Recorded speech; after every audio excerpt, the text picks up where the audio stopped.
రండి, గత కొన్ని వారాల నుండి మనం కొన్ని మాటలు జ్ఞాపకం చేసుకుంటూ వస్తున్నాము. ఆరాధనలో కానీ, ప్రభు యొక్క బలలో కానీ. ప్రకటన గ్రంథము 4వ అధ్యాయము మొదటి వచనం. ప్రకటన గ్రంథము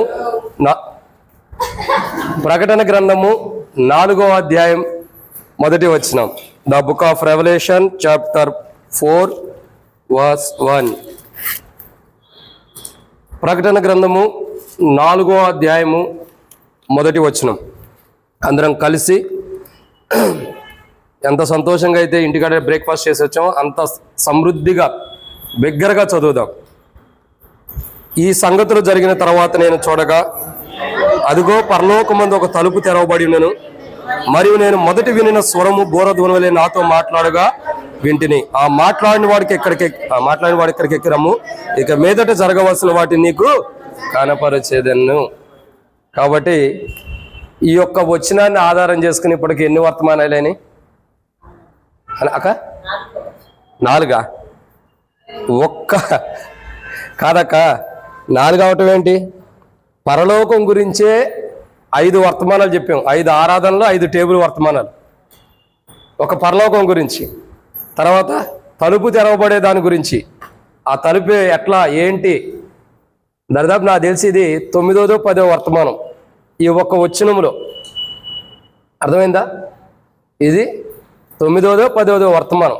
ఇది ఇంకా కంప్లీట్ అవ్వాల. మొదటి వచనం ఇంకా చాలా ఉండే వర్తమానాలు దీంట్లోనే.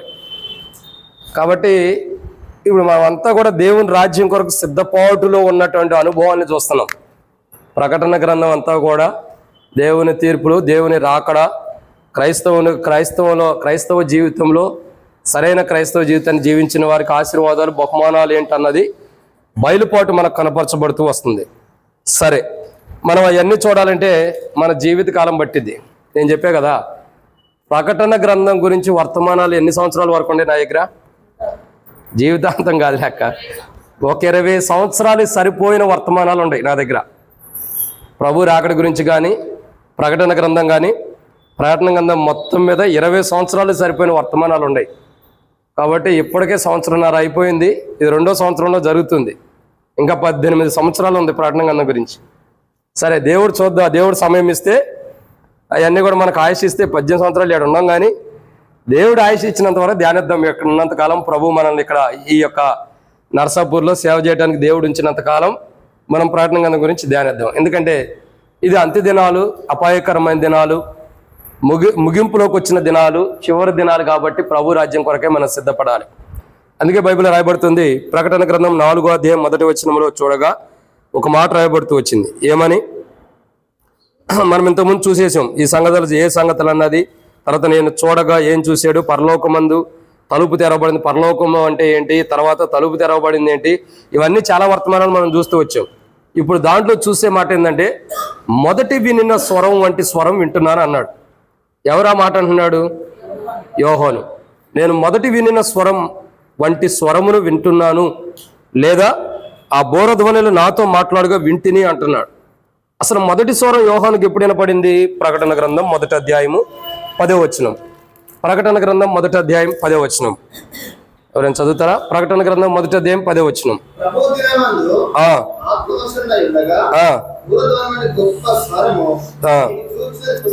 చాలన్న. కాబట్టి మొదటి స్వరం ఎప్పుడు వినబడిందంటే యోహానుకి, ఎప్పుడు? ప్రభు దినమందు. ఈ ప్రభు దినము గురించి కూడా మనం ఒక 2 వర్తమానాలు చూస్తూ వచ్చాం. 2 ఆరాధనలు, 2 టేబుల్ వర్తమానాలు కూడా మనం చూస్తూ వచ్చాం. కాబట్టి ఇక్కడ మనం దేవుని యొక్క వాక్యాన్ని జాగ్రత్తగా గమనించినట్టయితే బైబిల్లో రాయబడినటువంటి మాట, ఒక మాట చూస్తూ వస్తున్నాం. ఏంటి మాట అని మనం జాగ్రత్తగా గమనించినట్లయితే, మొదటి స్వరం ఎప్పుడైనా పడింది? ప్రభు దినమందు. ప్రభు దినం గురించి మనం ఆ దినము మొదటి స్వరం వినబడిన దాని గురించి చూస్తూ వచ్చాం. తర్వాత మనం చూసే మాట ఏంటంటే, ఆ స్వరం వినబడినప్పుడు లేదా ఆ స్వరం వినబడటం ద్వారా యోహాను ఎలా ఉంటున్నాడు? ఆత్మావశుడై ఉంటున్నాడు. అంటే ఆత్మావశుడు అంటే అర్థం ఏంటి? వాక్యములో నిండి ఉండడం లేదా వాక్యంలోనే జీవించడం. 2 ఆత్మావశుడు అంటే అర్థం ఏంటి? మన ఆత్మ దేవుని ఆత్మతో కలిసిపోవడం.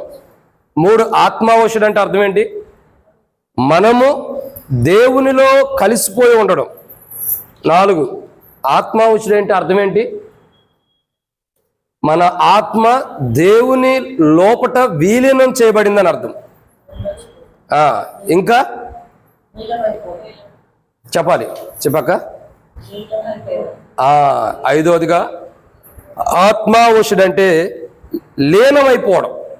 అంటే మన ఆత్మ దేవుని ఆత్మలో లీనమైపోవడం ఆత్మావశుడు అంటే.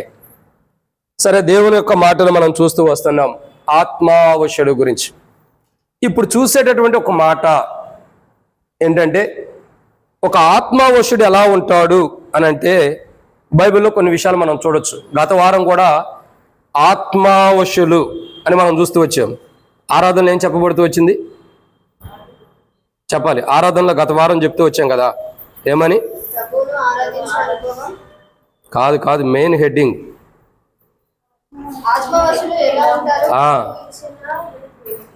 ఆత్మావశులైన వారికి ప్రభు ఇచ్చినవి ఏంటి, అది చెప్పింది గత వారం. తర్వాత టేబుల్లో ఆత్మావశులు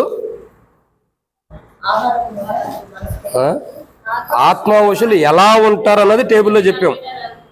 ఆరాధనలో ఆత్మావశులకి ఏమి ఇవ్వబడుతూ వచ్చింది ప్రభుదారాన్ని చెప్పాము. టేబుల్లో ఆత్మావశులు ఎలా ఉంటారో చెప్పబడుతూ వచ్చింది.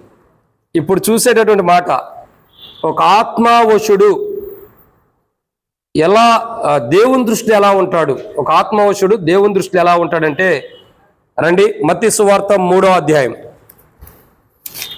మత్తయి సువార్త 3వ అధ్యాయం 17వ వచనం. మత్తయి సువార్త 3వ అధ్యాయం 17వ వచనం. ఒక ఆత్మావశుడు దేవునిలో ఎలా ఉంటాడు, దేవుని దృష్టిలో అనే చెప్పొచ్చు, లేదా దేవునిలో ఎలా ఉంటాడు అని అంటే మత్తయి సువార్త 3వ అధ్యాయం 17వ వచనం మనం చదవచ్చు. అన్న మత్తయి సువార్త 3వ అధ్యాయం 17వ వచనం. మరియు మత్తయి సువార్త 3వ అధ్యాయం 17వ వచనమే కదా.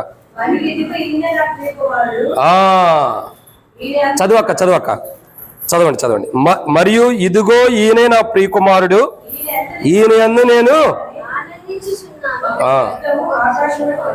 ఒక శబ్దం ఆకాశం నుండి వచ్చాను. ఇది మెయిన్. కాబట్టి దేవుని యొక్క వాక్యాన్ని మనం జాగ్రత్తగా గమనించినట్లయితే Mathews gospel 3rd chapter 17th verse. కాబట్టి ఇక్కడ రాయబడినటువంటి ఒక మాట ఏంటి మాట అంటే, దేవుని ఆత్మ అంటే చెప్పబడిన మాట ఏంటంటే ఆత్మ, అది ఒక ఆత్మావశుడైన వ్యక్తి దేవునిలో ఎలా ఉంటాడు అని అంటే, మొదటి మాటని ఇక్కడ మనం చూడొచ్చు. ఒక ఆత్మావశుడైన వ్యక్తి దేవునిలో ఎలా ఉంటాడు. నేను చెప్తా ఉండక్క, ఆనందిస్తాడో లేదు. కాబట్టి ఒక ఆత్మావశుడైన వ్యక్తి దేవునిలో ఎలా ఉంటాడంటే, చూడండి, నా ప్రియ కుమారుడు అని రాయబడుతూ వచ్చింది. ఒక ఆత్మావశుడైన వ్యక్తి దేవునికి ప్రియమైన వాడుగా ఉంటాడు. ఎలా ఉంటాడండి? ప్రియమైన వాడుగా. ఇంకా చెప్పాలంటే ఆయన ప్రియమైన కుమారుడిగా ఉంటాడు. అంటే దేవుని ద్వారా ఆత్మావశుడైన వ్యక్తి, లేదా దేవుని ఆత్మను కలిగి దేవుని ఆత్మతో తన ఆత్మని కలిపి వేసుకున్న వ్యక్తి, దేవుని ఆత్మలో తన ఆత్మని విలీనం చేసిన వ్యక్తి, దేవుని ఆత్మలో తన ఆత్మని కలిపేసుకున్నటువంటి వ్యక్తి. అంటే ఒక ఆత్మావశుడైన వ్యక్తి ఎలా ఉంటాడంటే దేవునికి ప్రియ కుమారుడిగా ఉంటాడు. ఒక ఆత్మావశుడైన వ్యక్తి ఎలా ఉంటాడండి? దేవునిలో ఎలా ఉంటాడు? దేవుని ఎలా ఉంటాడు? దేవునికి ప్రియ కుమారుడుగా ఉంటాడు. ఒక ఆత్మావశుడైన వ్యక్తి దేవునికి ఎలా ఉంటాడంటే ప్రియ కుమారుడిగా ఉంటాడు, ప్రియమైన వాడుగా ఉంటాడు. అయితే మరి మనం అందరం ఆత్మావశులమేనా? గత వారం వాక్యం చూస్తూ వచ్చాం కదా, ఆత్మావశులమా కాదా? ఏం చెప్పరు మీరు అందరూ? ఆత్మావశులా? సరే చూద్దాం రండి. కాబట్టి దేవుని యొక్క వాక్యాన్ని చూసినట్టయితే ఒక ఆత్మావశుడైన వ్యక్తి దేవునికి ఎలా ఉంటాడు? ప్రియమైన వాడిగా, ప్రియుడిగా ఉంటాడు. అందుకే దానియేలు గురించి అంటాడు, దానియేలు నీవు బహుప్రియుడువు. అంటే ఒక ఆత్మావశుడైన వ్యక్తి దేవునికి బహు ప్రియమైన వాడుగా ప్రియుడుగా ఉంటూ వస్తాడు. అయితే మరి మనం ఎలా ఉండాము అని అంటే, యేసు ప్రభు రాకమునుపు మనం ప్రియులుగా లేము. యేసు ప్రభు వారు ఈ లోకంలో అడుగుపెట్టక మునుపు, యేసు ప్రభు వారు ఈ లోకానికి రాకమునుపు, యేసు ప్రభు వారు ఈ లోకానికి వచ్చి మన కొరకే కలువరిశిలో ప్రాణం పెట్టి చనిపోయి తిరిగి లేక మునుపు మనం దేవునికి ప్రియకుమారులుగా లేం. కాబట్టి మనం ఆత్మావశులుగా కాలేపోతూ వచ్చాం, దేవునికి ప్రియులుగా ఉండలేకపోతూ వచ్చాం. ఒక ఆత్మావశుడైన వ్యక్తి దేవునికి ప్రియమైన వాడుకుంటాడు.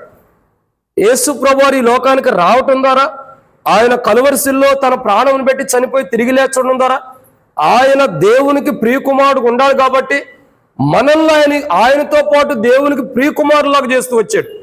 అందుకే యేసు ప్రభు అంటున్నాడు కదా, యోహాను సువార్త 15వ అధ్యాయంలో మనం చూసినట్టయితే, నేను మిమ్మల్ని దాసులని పిలవక, 15వ వచనం నుండి 17వ వచనం వరకు రాయబడుతూ వచ్చింది.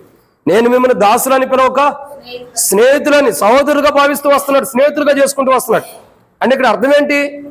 ఆయన దేవునికి ఏ రీతిలో ప్రియకుమారుడు ఉన్నాడో మనల్ని ఆ రీతిలో ప్రియకుమారులుగా సిద్ధపరిచాడు. సరే, ఆయన ప్రియకుమారులుగా మనం సిద్ధపరచడం కొరకై ఆయన కలువరిశిలో ప్రాణం పెట్టి చనిపోయి తిరిగి లేచాడు. ఆ కార్యం ద్వారానే మనం దేవునికి ప్రియకుమారులుగా చేయబడ్డాం. అయితే మనం ఆత్మావశులుగా అవ్వకోకుండా దేవునికి ప్రియకుమారులుగా చేయబడక మునుపు మనం ఎలా ఉండాం? ఇంకా మనకు అర్థం కావాలంటే, యేసు ప్రభు రాక మునుపు దేవునికి ప్రియకుమారుగా మనం చేయబడలేదు. చేయబడినప్పుడు మనం ఎలా ఉండాం? రండి, ఎలా ఉండాం అక్క? నేను చెప్తానండి. అపోస్తలుడైన పౌలు రోమీయులకు రాసిన పత్రిక, అపోస్తలుడైన పౌలు రోమీయులకు రాసినటువంటి పత్రిక 3వ అధ్యాయం. అపోస్తలుడైన పౌలు రోమీయులకు రాసిన పత్రిక 3వ అధ్యాయం.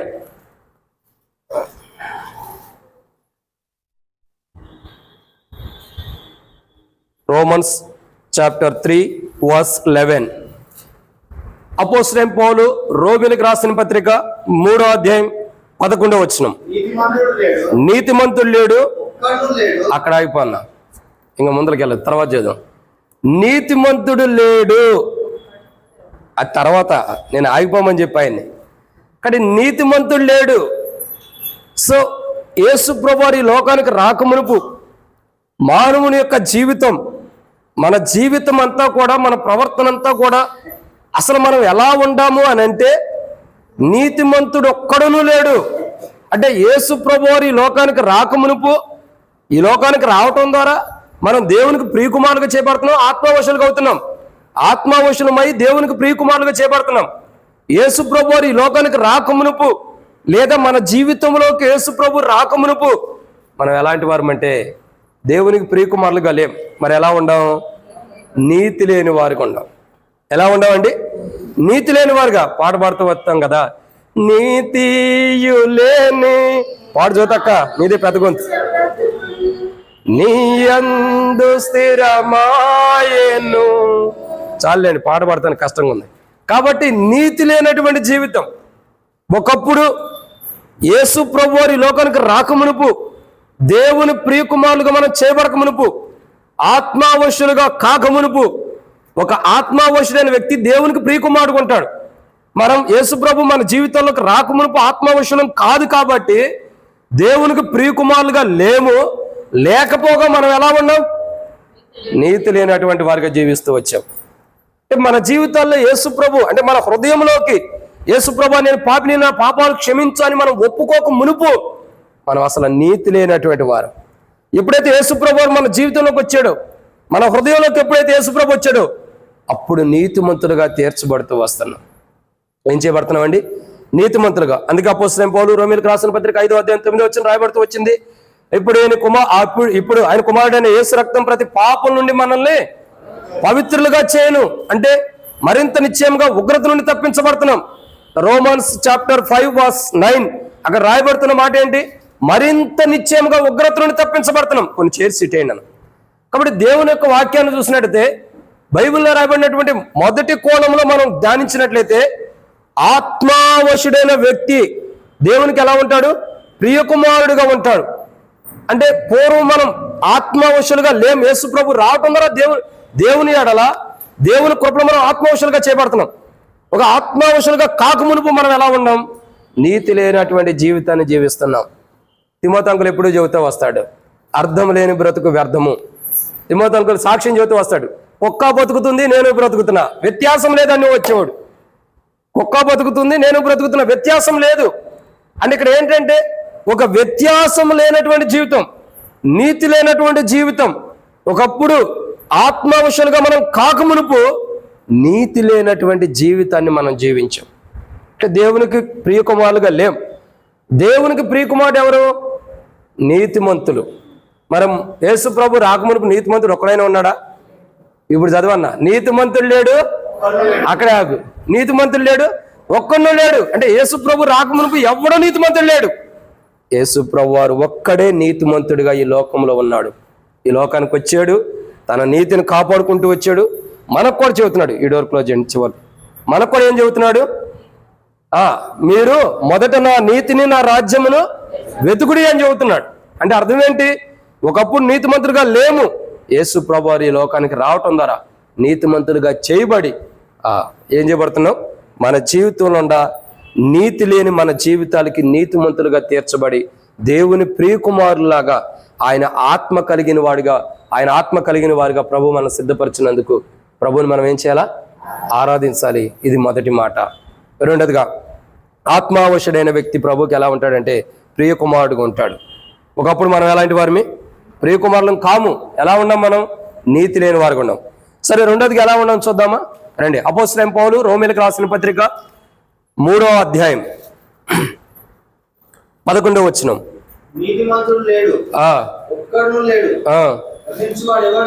అక్కడ వరకు ఆగిపోన్నా. కాబట్టి రెండో కోణం ఏంటి? గ్రహించేవాడు లేడంట. అంటే గ్రహింపు కలిగినటువంటి జీవితం లేనటువంటి వారు. అంటే దేవునికి ప్రియకుమారులుగా లేనప్పుడు మనలో గ్రహింపు లేదు. ఇప్పుడంటే దేవుడు అంటే ఏంటో గ్రహింపు వస్తుంది, దేవుని రాజ్యం అంటే ఏంటో గ్రహింపు వస్తుంది, పరలోక రాజ్యం అంటే ఏంటో గ్రహింపు వస్తుంది, పరలోక రాజ్యంలో ఉండటం అంటే ఏంటో, ఆ ఉండబోతున్న తర్వాత ఉండిన తర్వాత వచ్చే ఆశీర్వాదాలు ఏంటి, ఆ దీవెనలు ఏంటి అన్నది ఇప్పుడు మనకు గ్రహింపు వస్తుంది. ఒకప్పుడు గ్రహింపు లేనటువంటి వారు. అసలు మానవుని యొక్క జీవితంలో దేవుని గురించి కానీ, దేవుని రాజ్యముల గురించి కానీ, దేవుని యొక్క పరలోకపు రాజ్యముల గురించి కానీ గ్రహింపు లేనటువంటి జీవితాన్ని ఒకప్పుడు మనం జీవించాం. అసలు గ్రహింపే లేనటువంటి వారు. అంటే దాని గురించి అనుభవం మనలో లేదు, దాని గురించి ఆలోచనలు మనకు లేవు. అసలు మానవుడు చనిపోయిన తర్వాత ఎక్కడికి వెళ్తాడు, ఏమవుతాడన్న గ్రహింపే మానవుడికి లేదు. కానీ బైబిల్ అంటుంది కదా, మన్ను అనేది వెనకడం వల్లే మరలా భూమి చేరును, ఆత్మ దాన్ని దయచేసిన నిద్ర అప్పుడే పోవద్దండి. ఎక్కడికి వెళ్తుంది ఆత్మ? దేవుని ఎదుట చేరుతుందంట. మన్ను అనేది వెనకడం వల్లే మరలా భూమికి చేరును, ఆత్మ దాన్ని దయచేసిన.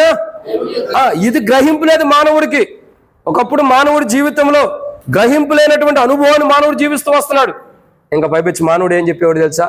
చచ్చిపోయిన తర్వాత ఎవడు చూస్తాడు?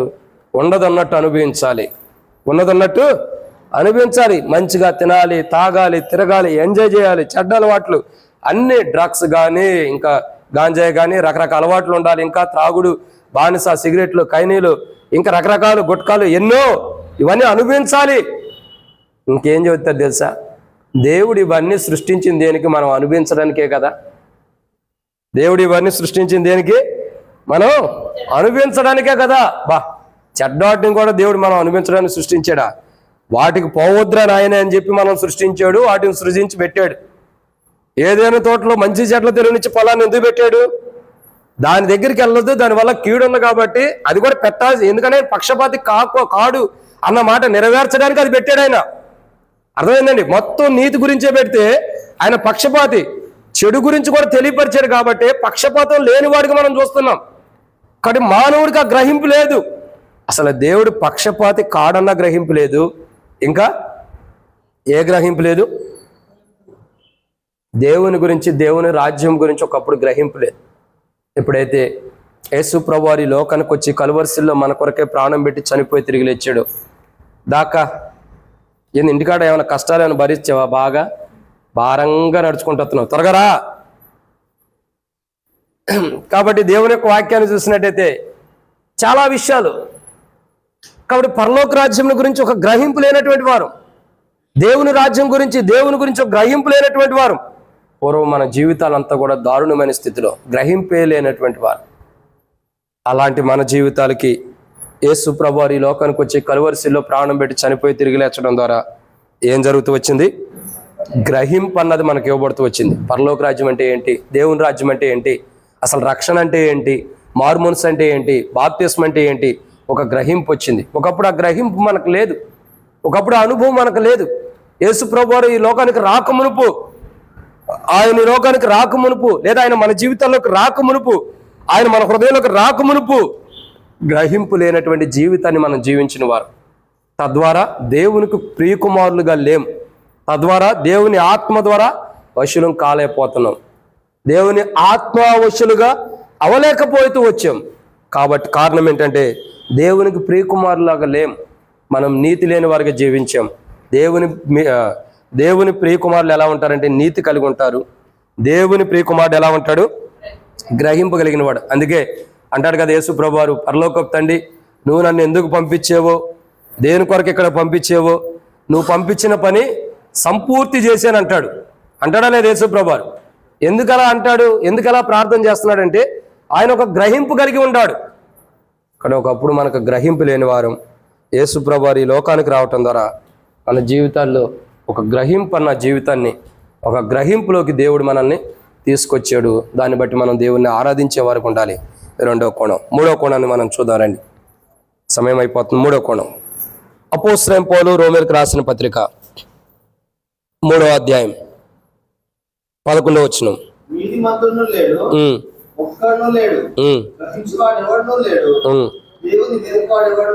అది అక్కడ కన్నా కాడి మూడో కోణం, దేవుణ్ణి వెతికేవాడు లేడంట. దేవుని ప్రియకుమారుడు దేవుని వెతుకుతాడు, లేదా దేవుని కొరకై ఆశ కలిగి ఉంటాడు. ఒకప్పుడు మన జీవితాలు యేసు ప్రభువారు ఈ లోకానికి రాకమునుపు, ఈ లోకం అంటే ఒక రకంగా చెప్పాలంటే ఈ లోకం అని కాదు, కానీ మన హృదయాల్లోకి రాకమునుపు మన జీవితాలు ఎలా ఉండేయండి? దేవుణ్ణి వెతికినటువంటి అనుభవం లేదు. అందుకే బైబిల్ అంటుంది కదా, ఏమంటుంది బైబిల్? ఆయనను వెతుకుడి, ఆయన సమీపంగా ఉన్నప్పుడే, ఆయనను సమీపంగా ఉన్నప్పుడు కూడా మళ్ళీ వెతుకుతావు అక్క. ఆయన్ని వెతుకుడి, ఆయన సమీపంగా ఉన్నప్పుడే, పట్టుకోవటం కాదు, వేడుకొనిడి. ఆయన్ని వెతకండి, ఆయన సమీపంగా ఉన్నప్పుడు ఏం చేయాలా? ఆయన వేడుకోవాలంట. మనకు కావాల్సినవన్నీ ఆయన వేడుకోవాలి. ఒకప్పుడు ప్రజలు దేవుణ్ణి వెతకనటువంటి వారు. దేవుని వెతికిన అనుభవం ప్రజల్లో లేదు. అక్కడికి దేవుడు మాట్లాడుతూ వచ్చాడు. ఏమని మాట్లాడుతూ? దేవుని వాక్యం ఏమంటుంది? ఆయన వెతుకుడి, ఆయన సమీపంగా ఉన్నప్పుడే ఆయన వేడుకొనిడి అని రాయబడుతూ వచ్చింది. అంటే మన జీవితాల్లో ఒక ఆత్మవశుడుగా కాక మునుపు దేవునికి ప్రియకుమారుడుగా లేం. దేవునికి ప్రియకుమారుడుగా లేం కాబట్టి దేవుని వెతికిన అనుభవం మనలో లేదు. దేవుని వెతికినటువంటి అనుభవం మనలో లేదు. ఏ మాత్రమును కూడా మనం దేవుణ్ణి వెతకనటువంటి వారు. మన జీవితాలు చూడగా సిలువ కార్యం మన జీవితంలో జరగక మునుపు, యేసు ప్రభువారు మన హృదయంలోకి రాక మునుపు, యేసు ప్రభువారు మన జీవితంలోకి వచ్చి మన జీవితాన్ని మార్చక మునుపు మనం ఎలాంటి వారిని? దేవుణ్ణి వెతకనటువంటి వారు. కానీ దేవుణ్ణి వెతకపోతే మనం ధన్యులుగా ఎలా అవుతాం? మరి బైబిల్లో రాయబడుతూ వచ్చింది కదా, యెహోవా తమకు దేవుడుగా గల జనులు ధన్యులు. అంటే దేవుణ్ణి వెతికితే ఆ దేవుడు మనకు సమీపంగా ఉంటే మనం ధన్యులు. మరంటే పూర్వదినం యేసు ప్రభు మన జీవితాల్లోకి రాకమునుపు మనం ధన్యులమా? కాదు. ఎందుకంటే దేవుణ్ణి వెతకల, ధన్యత లేనటువంటి జీవితాన్ని కలిగిన వారం. ఈరోజు మనం ఎలా వచ్చాం?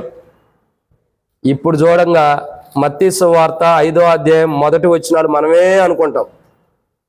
మత్తయి సువార్త 5వ అధ్యాయం 1వ వచనం కాడి నుంచి 12వ వచనం వరకు ఆ వచనాల్లో నేనే ఉన్నాను అనుకుంటాం.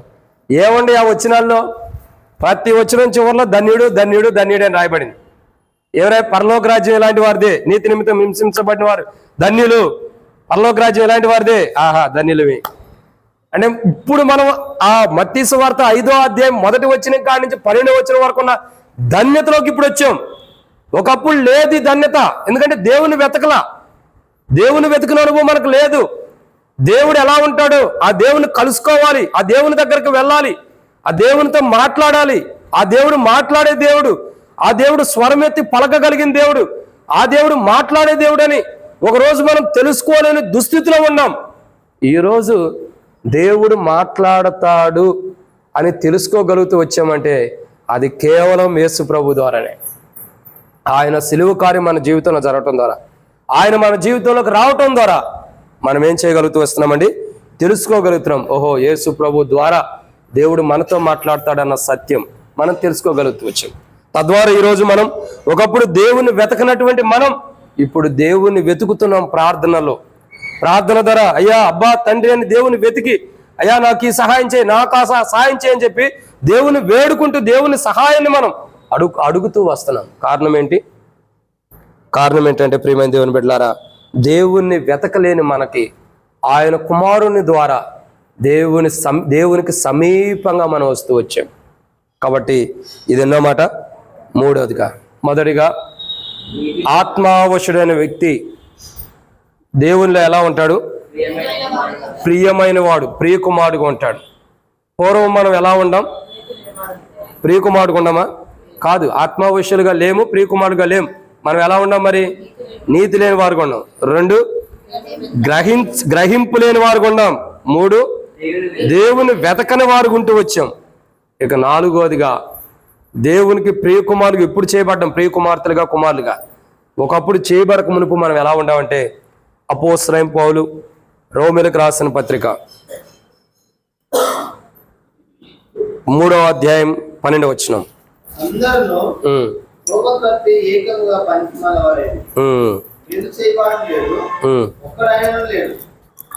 ఇప్పుడు అక్కడ ఆగేది ఏమన్నా ఉందన్నా? ఆగైతే. కాబట్టి ఇది ఎన్నో మాట? 4వ మాటను మనం చూస్తూ వస్తున్నాం. ఏంటి 4వ మాట అంటే బైబిల్లో రాయబడిన మాట ఏంటమ్మా? పనికి మాలినోడు కాదు, త్రోవ తప్పినవారు. ఎవరు? అది మీరు తప్పు చేస్తే మీ అత్త అంక చూస్తారు, మీ అత్త మీరు తప్పు చేస్తేనే మీ అత్త మీ అంక చూసింది, సరిపోయారు.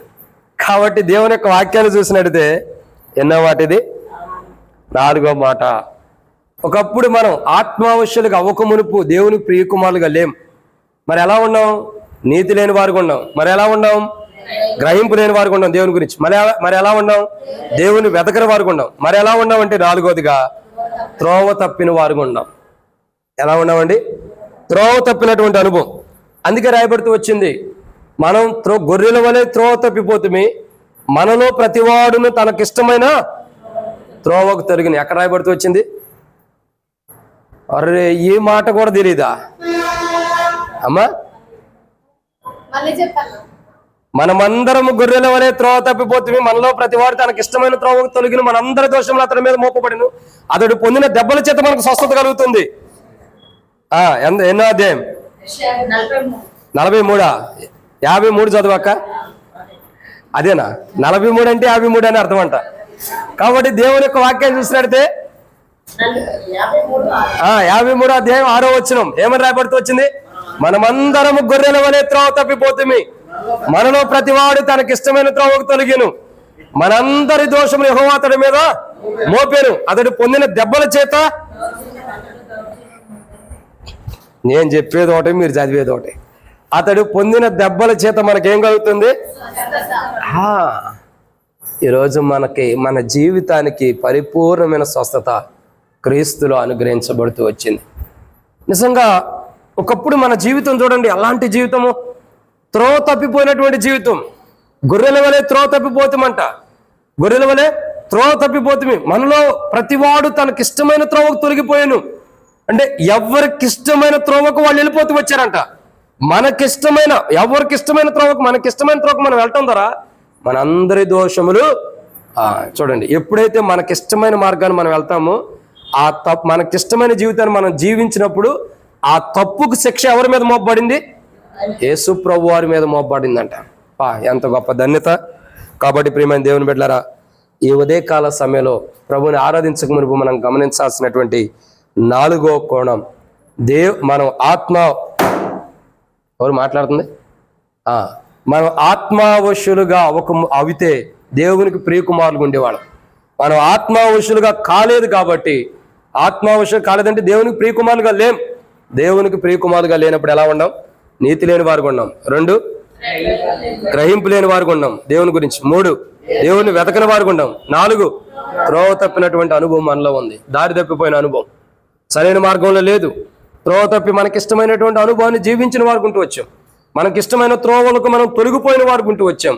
అయినప్పటికీ మన శిక్ష యేసు ప్రభు వారి మీద దేవుడు మోపి మనల్ని సరైన మార్గంలో పెట్టడం కొరకు తన కుమారుని ఈ లోకాన్ని పంపి ఆ కుమారుని యొక్క దేహం మీద శిక్ష విధించడం ద్వారా, ఆ కుమారుని యొక్క మరణ భూస్థాపన పునరుద్ధానం ద్వారా ఈరోజు త్రోవ తప్పిన మనం ఇప్పుడు ఎల్షద్దే ప్రార్థన మందిరం ఎక్కడుందని త్రోవ వెతుక్కుంటూ మందిరానికి వచ్చాం. ఒకప్పుడు త్రోవ తప్పిన మనం ఇప్పుడు ఎక్కడికి వచ్చాం? త్రోవ ఎత్తుక్కుంటూ వచ్చాం. ఎందుకు వచ్చాం? ఇప్పుడు త్రోవ ఎత్తుక్కుంటూ ఎందుకు వచ్చాం? గ్రహింపు రావడానికి కాదక్క. ఎందుకు వచ్చాము? దేవుణ్ణి ఆరాధించడానికి. నేను ఆరాధించవలసిన స్థలం ఇది, నేను మహిమపరచాల్సిన స్థలం ఇది, నేను దేవుని గణపరచాల్సిన స్థలం ఇది, దేవుణ్ణి స్తుతించాల్సిన స్థలం ఇది అని చెప్పేని మన ఇంటి దగ్గర నుంచి మనం బయలుదేరి దేవుని మందిరానికి మనం ఎందుకు వచ్చాము? ఈరోజు త్రోవ తప్పిపోయిన మనం, మనకిష్టమైన త్రోవలో తొలగిపోయిన మనం ఈరోజు సరైన త్రోవలో పెట్టబడి ఈరోజు దేవుని మందిరానికి వచ్చి దేవుని ఆరాధించడానికి వచ్చామంటే కారణం యేసు ప్రభు వారు. ఆయన కలువరిశిల్లో ప్రాణం పెట్టి చనిపోయి తిరిగి లేచడం ద్వారా ఈ గొప్ప ధన్యత. ఇది ఎన్నో మాట? 4. ఇక 5వ మాట చూద్దారండి. అపోస్తలుడైన పౌలు రోమీయులకు రాసిన పత్రిక 3వ అధ్యాయం 12వ వచనం. అది అక్కడ ఆగన్నా, ఇంకా చాలా ఉన్నాయి. ఏకమగా ఏమయ్యారు? ఏకమగా అంటే అర్థం ఏంటి? ఒక్కటే రీతిగా పనికిమాలిన అయిపోయారంట అందరూ. ఎలా అయిపోయారండి? ఒకటే రీతిగా అందరూ పనికిమాలిన అయిపోయారంట. మరి పనికి వచ్చేవాడు ఏంటి? ఒక్కడు కూడా లేడక్క. దేవునికి వందనాలు. పనికి వచ్చేవాడు ఒక్కడు కూడా లేడంట. ఆ పనికి వచ్చేవాడే ఈ లోకానికి వచ్చేవాడు, ఆయనే యేసు ప్రభువారు. ఆయన ఒక్కడే దేవునికి పనికి వచ్చేది. మిగతా వాళ్ళందరూ ఏకముగా అంటే అందరూ సమిష్టిగా కూడుకుని, అందరూ ఒకటిగా కూడుకుని పనికిమాలిన అయిపోయారంట. అందరూ ఎలా కూడుకున్నారండి? ఒకటిగా కూడుకున్నారు, ఒక కోణంలో కూడుకున్నారు, పనికిమాలిన అయిపోయారు. వారిలో ఒక అనుభవం కలిగిన వారు ఎవరైనా చెప్పగలుగుతారా? బైబిల్లో ఎక్కడ ఉండారు? మొదట్లో ఆదికాండంలో ఉండారు. ఆ పనికిమాలిన అనుభవంలోకి వచ్చారు. ఎవరు? పనికిమాలిన అనుభవంలోకి వచ్చిన వాళ్ళు. ఎవరు చెప్పింది? రైట్. బాబేలు గోపురం కట్టినటువంటి వారు పనికిమాలినటువంటి అనుభవంలోకి వచ్చారు. ఎవరో ఒకరు లేక కట్టాడుగా పేర్లు ఎందుకు? ఏ అనుభవంలోకి వచ్చాడు? పనికిమాలినట్టు అనుభవం. బాబేలు గోపురం అనుభవం కాదక్క, నేను చెప్పేది జాగ్రత్తగానండి. బాబేలు గోపురాన్ని కట్టేవారు అందరూ పనికిమాలిన అనుభవంలోకి వచ్చారు. ఏ అనుభవం అది? ఆకాశానికి ఎక్కిపోదాం, దేవుని కంటే ఎక్కువ గెలిపోవాలి, దేవుని దగ్గరికి వెళ్ళిపోవాలని చెప్పింది. ఆకాశానికి అంటినంతగా ఉండాలని బిల్డింగ్లు ఆ దినాల్లోనే. ఇప్పుడు 40 ఫ్లోర్స్, 50 ఫ్లోర్స్, 60 ఫ్లోర్స్ ఇప్పుడు వచ్చినాయి. 70 ఉండేయో నాకు తెలియదు. ఇప్పుడు ఫ్లోర్ ఉండయా? మాకు తెలియదులేండి. ఇప్పుడు ఫ్లోర్స్ వచ్చినాయి. ఇప్పుడు ఏమైనా 30-40 ఫ్లోర్స్ వచ్చేసినాయి. కానీ ఒకప్పుడు ఆల్రెడీ కట్టేసేసుకుంటూ వెళ్తున్నారు వాళ్ళు. ఎవరాళ్ళు? బాబేలు గోపురం ఆకాశానికి అంటినంత కట్టాలంట. ఇక రాకెట్లతో పని లేదు. ఇక శ్రీహరికోటలో రాకెట్లు వదలతాడు. ఈ పనులు ఏం లేవు. ఇక వీటితో పని అవసరంలా. డైరెక్ట్ చంద్రుడి మీద కూడా వెళ్ళొచ్చేమో. దానికి కూడా మార్గం వేసుకుని ఉంటారు. ఆ మార్గం కూడా చూసుకున్నారేమో. సూర్యుడి దగ్గరికి వెళ్ళాలనుకుని ఉంటారు కానీ కాలిపోతామని ఆగిపోయి ఉంటారు. ఇంకెన్ని ఆలోచనలు ఉన్నాయో బాబేలు గోపురం కట్టేవాడి దగ్గర. అందుకే దేవుడి దగ్గర వచ్చి ఎవరు పనికిమాలిన వాళ్ళారా, మీకు అందరికీ ఈ పనికిమాలిన జీవితమే కరెక్ట్ అని చెదరగొట్టేశారు. అందుకే ఇప్పుడు మనం భాషలు నేర్చుకోవాల్సి వస్తుంది. రకరకాల భాషలు నేర్చుకోవాల్సి వస్తుంది. ఇప్పుడు అసలు ఈ భాషలన్నీ ఎక్కడి నుంచి పుట్టినాయి చెప్పండి? ఎక్కడక్క? ఏ చెదిరిపోయిన కాడ? అది బాబేలు గోపురం కాదు స్టార్ట్ అయిన భాషలు. ఒకరి భాష ఒకరు తెలియనట్టుగా చేసి పడేశాడు. అన్ని భాషలు అక్కడి నుంచి ఆరంభించబడి. ఇప్పుడు మనోళ్ళ బాట మాట్లాడతారు అక్క. వాక్యం చెప్పేటప్పుడు, ప్రార్థన చేసేటప్పుడు కరబెరలు అంటూ ఉంటారు. అవి కాదు, ఆ భాషలు కాదు అవి. అర్థమైందండి? వాక్యం చెప్పేటప్పుడు ఎందుకు ఆ భాష మాట్లాడతారో ఏం అర్థం కాదు. పెద్ద పెద్ద సేవకులు సైతం కూడా చాలా మంది వాక్యం చెప్పేటప్పుడు భాష మాట్లాడతారు. అది దేనికి వచ్చిందో నాకు అర్థం కాదు ఇప్పటికి కూడా. దేవునికి వందనాలు. మనకు లేకుండా దేవుడు అనుమతించాడు. దేవునికి వందనాలు. మంచి అనుభవం పెట్టాడు. అయితే అక్కడ భాషలనే చెదరగొట్టబడి ఎందుకు? సమిష్టిగా ఏకంగా కూడారు పనికిమాలిన వాళ్ళు అందరూ ఒకటిగా. బాబేలు గోపురం కడుతున్నారు అందరూ పనికిమాలిన వాళ్ళు అందరూ. దేవుడు ఏం చేశాడు? పనోడు పందిరేస్తే పిచ్చుకులు వచ్చి పడేసినాయి అంట. పనోడు పందిరేసాడంట, పిచ్చుకొచ్చి దాని మీద వాలిందంట, పడిపోయింది. అంటే ఎంత గొప్పగా పందిరేసాడో చూడండి, ఎంత గట్టిగా వేసాడో, చాలా దృఢంగా కష్టపడేలా పందిరేసాడు. ఆ దరిద్రం కొద్దీ పిచ్చుకొచ్చి ఊరినట్టు వాలిందంట, ఇట పడిపోయింది. ఆ పిచ్చుక అనుకుంటుంది, యారా ఎట్లాంటి పందిరి కట్టావు, దీనికోసమా ఇంత కష్టపడ్డావు రేత్రి పగల్లో. అంటే పనికిమాలిన జీవితం అలా ఉండిద్ది. పనివాడు పందిరెత్తి పిసుకులు వచ్చి పడేసినాయి అంట. పెద్దలు ఊరికనే చెప్పాల, సామెతలు బాగా చెప్పారు. కాబట్టి ప్రియమైన దేవుని బిడ్డలారా, అట్లాంటి జీవితం ఒకప్పుడు అలాంటి జీవితం. కాబట్టి అంటే మనమందరం సమిష్టిగా ఏకముగా పనికిమాలిన వారై, పనికొచ్చేవారుగా లేని వారు ఉన్నప్పుడు దేవుని కుమారుడు ఈ లోకానికి వచ్చి కలువరి శిలువలో ప్రాణం పెట్టి చనిపోయి తిరిగి లేటం ద్వారా ఆ కుమారుడు దేవునికి పనికొచ్చాడు. కాబట్టి ఈరోజు మనం దేవునికి పనికొచ్చే పాత్రలుగా దేవుడు మనల్ని సిద్ధపరిచాడు. ఈరోజు పనికొచ్చే పాత్రలుగా, అంటే పనికి మారిన వారు, అంటే ఘనహీనమైన వారు ఒకప్పుడు, ఇప్పుడు ఘనమైన పాత్రలుగా దేవుడు సిద్ధపరిచాడు. దీన్ని బట్టి ప్రభుని ఏం చేయాలి? మనం ఆరాధించాలి. ఇది ఎన్నో మాట? 5వ అనుభవం. 6వ అనుభవాన్ని చూద్దామండి. అపోస్తలుడైన పౌలు రోమీయులకు రాసినటువంటి పత్రిక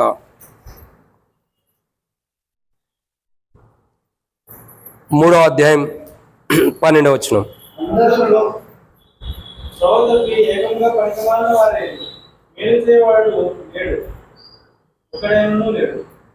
అది మేలు చేసేవాడు కూడా లేడంట. మేలు చేస్తే దేవునికి ప్రియకుమారులాగా ఉండేవాళ్ళం. ఇప్పుడు మేలు చేసేవాడు ఉంటాడా? భూమి మీద యేసు ప్రభువు రాకమునుపు ఒక్కడు మేలు చేసినవాడు లేడు. ఏదైనా మేలు చేసినా చెప్పుకునేవాడే కానీ ఆ చెప్పుకోకుండా దాచిపెట్టుకునేవాళ్ళు లేరు. పెద్దలు అంటారు, ఈ చేత్తో ఇచ్చింది ఈ చేత్తో తెలియకూడదని. కుడి చేత్తో ఇచ్చింది ఎడం చేత్తో తెలియకూడదు. మనం మేలు చేసామంటే నర్సాపూర్ మొత్తం దాటి హైదరాబాద్ కూడా వెళ్ళి వచ్చింది అని అంతగా చెప్పుకోగలుగుతాం మనం. కానీ బైబిల్ అంటుంది కదా, ఏమని రాయబడుతూ వచ్చిందండి? యేసు ప్రభువారు ఈ లోకానికి రాకమునుపు మేలు చేసేవాడు ఒక్కడు లేడంట. అందుకే అంటున్నాడు కదా యేసు ప్రభువారు, ఈ లోకానికి వచ్చిన తర్వాత కూడా యేసు ప్రభువారు చెబుతున్నాడు, అందరూ తమ సొంత కార్యములనే ఏం చేస్తున్నారు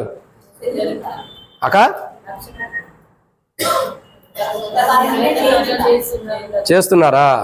మంచిదైతే అందరూ తమ సొంత కార్యములనే జరిగించుకుంటూ వస్తున్నారు. అందరూ తమ సొంత కార్యం జరిగించుకుంటూ వస్తున్నారు కానీ, అందరూ తమ సొంత కార్యం చేసుకుంటున్నారు కానీ యేసుక్రీస్తు దేవుని గురించిన కార్యాలు ఎవడో చేయట్లా. అంటే మేలు చేసేవాడు ఒక్కడు లేడు. నువ్వు ఒక వ్యక్తికి సువార్త చెప్పు, అది ఆ వ్యక్తికి మేలు చేసినట్టు. ఒక వ్యక్తిని దేవునికి నడిపించు, అది ఆ వ్యక్తికి మేలు చేసినట్టు. ఒక వ్యక్తికి 1,00,000 రూపాయలు, వాడు ఇచ్చిన 1,00,000 బాగొట్టుకుంటాడు. నువ్వు ఇచ్చిన 1,00,000 గాడి వెళ్ళి మందు షాప్లో కూర్చుంటాడు. అంటే త్రాగుపోతే తిరిగిపోతే చెడిపోవచ్చు, కానీ నువ్వు దేవుని మీద నడిపించు. ఒక యవనస్తుడు ఉన్నాడు, యవనస్తుడికి 10,000 రూపాయలు డబ్బులు ఏం చేస్తాడు? అరే ఈరోజు కొద్దిగా డబ్బులు వచ్చినాయి, మా డాడీ డబ్బులు ఇచ్చాడు 10,000, ఎక్కడికైనా పోదారండి పార్టీ చేసుకున్నారని అంటాడు. అందరికీ దరిద్రమైంది ఏంటి? బిర్యానీ. వెళ్ళారండి, మండీకి వెళ్దాము, బిర్యానీకి వెళ్దాము, ఇంకో దానికి వెళ్దాం అంటారు. పోతాం, కూర్చుంటాం, డబ్బులు అయ్యేంత వరకు తింటాం. మళ్ళీ ఇంటికి వచ్చి సైలెంట్గా డబ్బులు అవ్వగానే మూతి ముడుచుకుని ఇంట్లో చక్కగా దుప్పటి కప్పుకుని పడుకుంటాం. అంటే డబ్బులు 10,000 ఇస్తున్నాం, ఏం చేస్తున్నాడు? దేవుని మందిరానికి వస్తున్నాడా? అయ్యా నా తండ్రి నీ ద్వారా ప్రేరేపించబడిన వాడే 10,000 ఇచ్చాడని దేవుని మందిరానికి వస్తున్నాడా? ఎక్కడికి వెళ్తున్నాడు? చెడ్డ అలవాట్లు ఉంటేనే ముందు షాప్కి వెళ్తాడు, మంచోడు అయితేనేమో మా స్నేహితులు తీసుకుని ఏం చేస్తాడు? మంచోడు కూడా కాదులే, స్నేహితులు తీసుకుని పోతాడు, మండికో గిండికో పోయి బిర్యానీలు తిరిగి వస్తాడు. దేవునితో పనే ఉంది. మనం రూపాయి డబ్బులు ఇవ్వడానికి ప్రాముఖ్యత కాదు, అట్లా నేను ఇవ్వద్దని నేను అంటలా, అది మీ ఒపీనియన్. ఒక వ్యక్తిని, మన పిల్లవాడిని మనం దేవుని మందిరానికి నడిపించామంటే ఆ వ్యక్తికి మనం మేలు చేసినట్టే. 10,000 ఇస్తే ఆ వ్యక్తి మేలు చేసినట్టు కాదు, 1,000 రూపాయలు ఇచ్చిన ఆ వ్యక్తి మేలు చేసినట్టు కాదు. ఆ వ్యక్తిని దేవుని మందిరానికి నడిపిస్తే మేలు చేసిన అనుభవం ఉంటుంది. కాబట్టి ఇప్పుడు ఫోన్లు చేయొద్దులే అక్క. కాబట్టి దేవుని యొక్క వాక్యాన్ని చూసినట్టయితే బైబిల్లో రాయబడిన మాట, మేలు చేయవాడు ఒక్కడు కూడా లేడంట. ఎదుటి వ్యక్తికి మేలు చేయాలన్న అనుభవం ఎవరికీ లేదు, మేలు చేయాలన్న గ్రహింపు లేదు. యేసుక్రీస్తు ప్రభువు మన జీవితంలోకి రాకమునుపు, యేసు ప్రభువు మన జీవితంలోకి, మన హృదయంలోకి, మన జీవితంలోకి రాకమునుపు మనం ఎదుటి వ్యక్తికి మేలు చేసే అనుభవం లేనటువంటి వారం. సరిగా ఎప్పుడైతే యేసు ప్రభు వచ్చాడో అప్పుడు మేలు చేయడానికి ఇష్టపడుతున్నాం. కనికరించే మనసు మనలోకి వస్తుంది. తద్వారా దేవుని కుమారులుగా చేయబడుతున్నాం. దేవుని ప్రియకుమారులుగా చేయబడి దేవుని ద్వారా ఆత్మావశులుగా చేయబడుతున్నాం. ఇదన్నో మాట 6. సరే, అంటే ఒక ఆత్మావశుడైన వ్యక్తి దేవునికి ఎలా ఉంటాడు? ప్రియకుమారుడుగా ఉంటాడు. మనం ఎలా ఉన్నాం? చెప్పండి. నీతి లేని వారం. మనం ఎలా ఉన్నాం? గ్రహింపు లేని వారం దేవుని గురించి. మనం ఎలా ఉన్నాం? దేవుని వెతకని వారం. మనం ఎలా ఉన్నాం? త్రోవ తప్పిన వారం. మనం ఎలా ఉన్నాం? ఏకంగా పరిమాణంలో అయిపోయాం. మనం ఎలా ఉన్నాం? మేలు చేసే జీవితం లేనటువంటి వారు. ఇంకా చూడగా ఎన్నో మాట ఇది? 6దేనా? 6 అయిపోయినాయి. 7వదిగా చివరిగా నాకు అసలు మతిమరుపు ఉంది. ఉండమని బాగొట్టవద్దు మీరు. కాబట్టి సరే, ఇప్పుడు చెప్పండి. మొదటిగా మనం ఎలా ఉన్నాం? నీతిమంతులుగా లేం. 2 గ్రహింపు లేని వారు. 3 దేవుని వెతకని వారు. 4 త్రోవ తప్పిన వారు. 5 పనికిమాలిన వారు. 6 ఇప్పుడు నిద్ర మేలేరాక ఇప్పుడు 7వ చెబుతున్నా వినండి. నాకు అసలుకే మతిమరుపు ఉంది. మతిమరుపు ఇంకా ఎక్కువ చేయొద్దు. కాబట్టి 7వ మాట నిజం చెప్పమంటారా? వాస్తవం ఒప్పుకోమంటారా? అతిక్రమం దాచిపెట్టేవాడు వర్ధిల్లుడు, వాటిని ఒప్పుకున్నవాడు కనికరం పొందుతాడు కదా. నర్సాపూర్ వచ్చిన తర్వాత నాకు మతిమరుపు ఎక్కువైంది, అంతకుముందు లేదు. సరే, దేవుని యొక్క వాక్యాన్ని చూసినట్టయితే 7వ మాటను మనం చూద్దాం. ఏంటి 7వ మాట అంటే? అపోస్తలుడైన పౌలు రోమీయులకు రాసిన పత్రిక ఎన్నో అధ్యాయం? 6వ అధ్యాయం 23వ వచనం. అపోస్తలుడైన పౌలు రోమీయులకు రాసిన పత్రిక 6వ అధ్యాయం 23వ వచనం.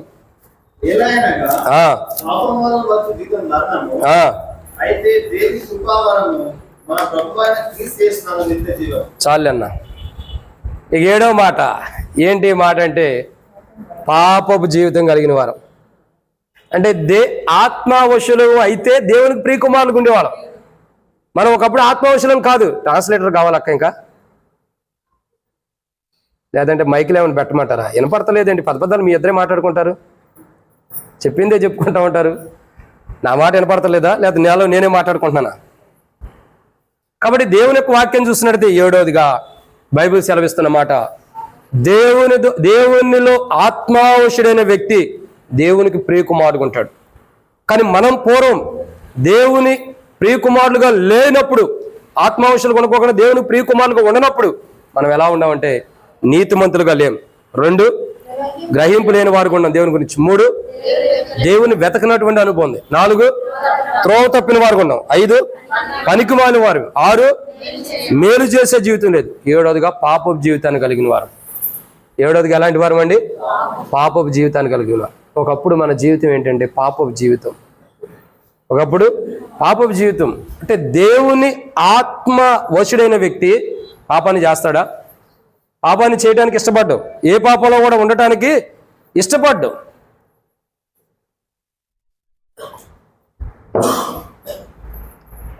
కాబట్టి 5వ మాట, ఆత్మావశుడైన వ్యక్తి ఎలా ఉంటాడు దేవుని అంటే? దేవునికి ప్రియకుమారుడుగా ఉంటాడు. మనం ఎలా ఉన్నామంటే 7వదిగా పాపం చేసిన వారుగా ఉన్నాం. పాపపు జీవితాన్ని కలిగి ఉన్నాం. ఈ పాపపు జీవితాన్ని బట్టి దేవునికి ప్రియకుమారులుగా ఉండలేకపోతూ వచ్చాం. ఈ పాపపు జీవితాన్ని బట్టి దేవునికి ప్రియమైన వారుగా ఉండలేకపోతూ వచ్చాం. ఈ పాపపు జీవితాన్ని బట్టి దేవుని ఆత్మను మనం కోల్పోయిన వారుగా ఉన్నాం. ఈ పాపపు జీవితాన్ని బట్టే దేవుని స్వరూపాన్ని మనం కోల్పోయిన వారుగా ఉన్నాం. ఇప్పుడు మరలా తిరిగి దేవుని ఆత్మ, దేవుని స్వరూపం, దేవునిలో ఉండే అనుభవం యేసు ప్రభు ద్వారా మనకు అనుగ్రహించబడుతూ వచ్చింది. వీటన్నిటిని బట్టి మనం ప్రభుని ఏం చేయాలా? ఆరాధించాలి. అట్టి గొప్ప ఆరాధన మనం చేయాలి. ఏమని చేయాలంటే, ప్రభువా, ఆత్మావశుడైన వ్యక్తి నీ ప్రియకుమారుడుగా ఉంటాడు, నీకు ప్రియమైన వాడుగా ఉంటాడు. కానీ నేను అలా లేను. ఒకప్పుడు యేసు ప్రభు నా హృదయంలోకి రాకమునుపు, ఆత్మావశుడైనటువంటి యేసు ప్రభు నా హృదయంలోకి రాకమునుపు నేను ప్రభువా చూడగా నీతి లేని వాడిని, నేను చూడగా గ్రహింపు లేని వాడిని, నేను చూడగా దేవుని వెతకలేని వాడిని, నేను చూడగా త్రోవ తప్పిన వాడిని, నేను చూడగా పనికిమాలిన వాడిని, నేను చూడగా మేలు చేయలేనటువంటి వాడిని, నేను చూడగా పాప జీవితాన్ని కలిగిన వాడిని. అయినా నా కొరకై, ఈ 700 అనుభవం కలిగిన నా కొరకై కలువరిశిల్లో నువ్వు ప్రాణం పెట్టి చనిపోయి తిరిగి లేచి నువ్వు కార్చిన రక్తం ద్వారా, నీ వీపు మీద పడిన దెబ్బల ద్వారా నా జీవితానికి, నా పాప జీవితానికి స్వస్థతనిచ్చి నాలో ఉన్న జీవితం 7 అనుభవాన్ని అంతటిని కూడా మీ కలువరిశిల యొక్క రక్తం ద్వారా నా యొక్క 7 అనుభవ జీవితాన్ని కడిగి పరిశుద్ధపరిచి నన్ను యేసు రక్తం ప్రతి పాపం నుండి పవిత్రులుగా చేయనన్నట్లు నన్ను పవిత్రపరిచి రాబోతున్న ఉగ్రత నుండి తప్పించి దేవునిలో ఆత్మావశుడిగా ఉండి దేవుని ప్రియకుమారుగా ఉండే ధన్యతను నాకు ఇచ్చావు ప్రభువా. 7 అనుభవం కలిగిన జీవితం ఒకప్పుడు నాకు ఉంది. దాన్ని తీసివేసి నేటి దినమున నీ రక్తం ద్వారా నన్ను కడిగి ఆత్మావశుడిగా నన్ను చేసి దేవునికి ప్రియకుమారుడుగా నన్ను చేసినందుకై నీకు నేను ఏమిచ్చినా రుణస్తున్న ప్రభు అని ప్రభుని ఏం చేద్దాం? ఆరాధించే వారికి ఉందాం. నిద్రలేపం. కాబట్టి అట్టి ఆరాధన మనం చేయనట్లు, ప్రభు సన్నిధిలో మనం చేయనట్లు ప్రభు మనకి సహాయం చేయనుగాక. ఆమేన్. ఆరాధనలో ప్రవేశిద్దాం. నిలవబడి ఒక పాట పాడదాం. అటు తర్వాత ఆరాధనలోకి మనం ప్రవేశిద్దాం. ఒకరి తర్వాత ఒకరు మార్చి ఆరాధన చేద్దాం. అందరం నిలబడి పాట పాడుకుందాం.